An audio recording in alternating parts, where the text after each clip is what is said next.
రాష్ట్రంలో కూటమి ప్రభుత్వం ఇది మంచి ప్రభుత్వం కాదు.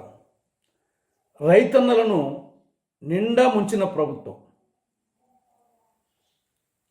గతంలో ఎన్నడూ లేని విధంగా రైతన్నల పరిస్థితి రాష్ట్రంలో చాలా దయనీయంగా తయారైంది. ఏ పంటకు గిట్టుబాటు ధర లభించడం లేదు.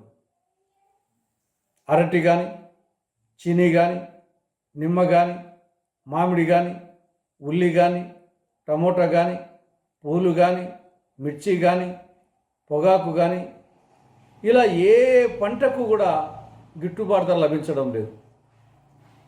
వ్యాపారస్తులు అడిగేవారు లేరు, కొనేవారు లేరు. తోటల వద్దకు వ్యాపారస్తులు రావడమే మర్చిపోయినారు. ఏమి చేయాలో అర్థం కాక రైతులు లబోదిబోమంటున్నారు. రాష్ట్ర ప్రభుత్వం పరిస్థితి చూద్దామా? నిమ్మకు నీరెత్తినట్లు ఉలుకు పలుకు లేకుండా ఉంది. రోమ్ నగరం తగలబడిపోతూ ఉంటే నీరో చక్రవర్తి ఫిడేల్ వాయిస్తూ కూర్చున్నట్లు ఉంది.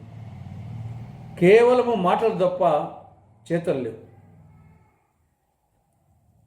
ఇక సున్నా వడ్డీ పథకానికి సున్నం పెట్టడం జరిగింది. పావలా వడ్డీ పథకానికి పాడెకట్టడం జరిగింది. డ్రిప్ ఇరిగేషన్ నామమాత్రమే. పంటల బీమా పథకం సక్రమంగా అమలు కావడం లేదు.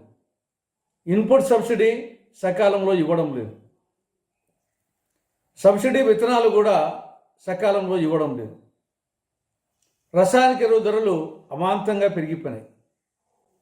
యూరియా కొరత వెంటాడుతూ ఉంది. ఇక అన్నదాత సుఖీభవ పథకం చూద్దామా? పంచపాండవులు మంచం కొలలా తయారైంది. 2024-25 ఆర్థిక సంవత్సరానికి పూర్తిగా అమలు కాలేదు. ఈ సంవత్సరం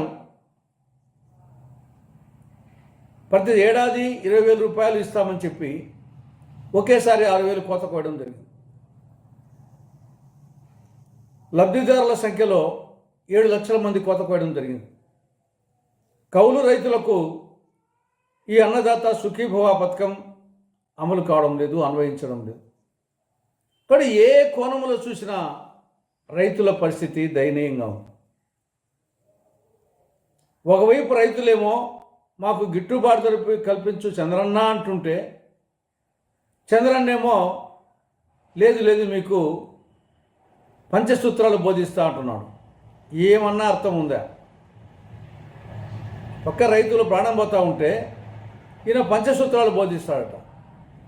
కాబట్టి ఇప్పటికైనా రాష్ట్ర ప్రభుత్వం రైతుల శ్రేయస్సు కోసం నిర్మాణాత్మక నిర్దిష్ట కార్యక్రమాలు చేపట్టాలని కాంగ్రెస్ పార్టీ డిమాండ్ చేస్తూ ఉంది.